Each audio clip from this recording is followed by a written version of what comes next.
Hi, everyone. My name is Laura Garcia.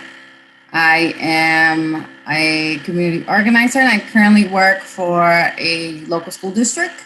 I live in the city of Newburgh and grew up here. I've been here for more than 27 years and I'm very happy to share this space with all of you.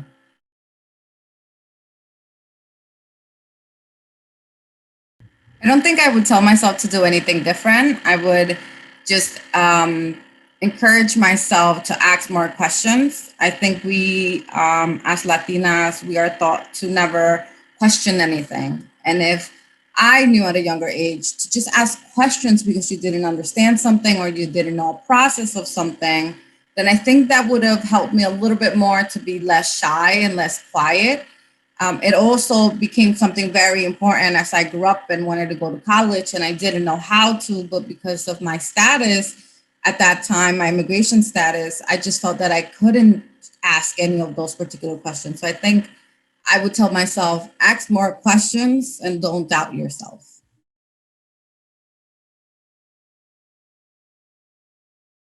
So, if you mean specifically about being and growing up as an undocumented Latina, it was definitely something that I would never change for anything. I think that that's what has allowed me to be so persistent and to push harder, push myself harder to be able to get to where I am, because those experiences are the ones that challenged me to come up with new ways to get to where I wanted to be. And so having that experience of growing up undocumented and kind of being in the dark for such a long time encouraged me to really look into what was important. But not only did it help me shape myself, it allowed me to understand the importance of a community. And so that's where I think my work really started. The fact that I understood that it wasn't just me, that there were other people with the same issue, and then there were opportunities to speak to communities about these difficult issues and difficulties in general, from getting a job to applying to college, and then finding that community and sharing those resources.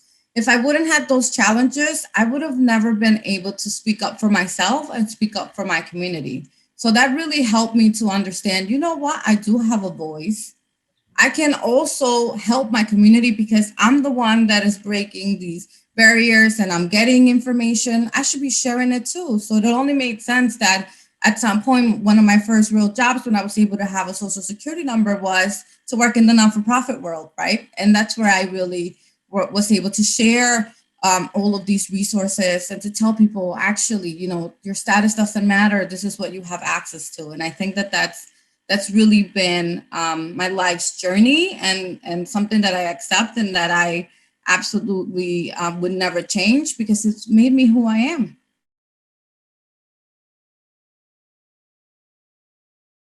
I think that we all contribute in some way or another. And what I think I've been able to do is to be able to give information to people and resources and access to those resources, which many times we're all limited. And even I myself, I find myself to still be limited when trying to access certain things. So I think that being able to share that information with my community has been the one thing that I feel very proud of, because I've dealt with those difficulties and those challenges, right? And so I'm very happy to still be able to be that connection and that bridge between organizations, resources, and our community, because I'm still part of this community. I still live in this area. I still see people from the community and the local grocery store. So it's those kinds of things that I think that I'm very passionate about, just being able to open those doors for other people.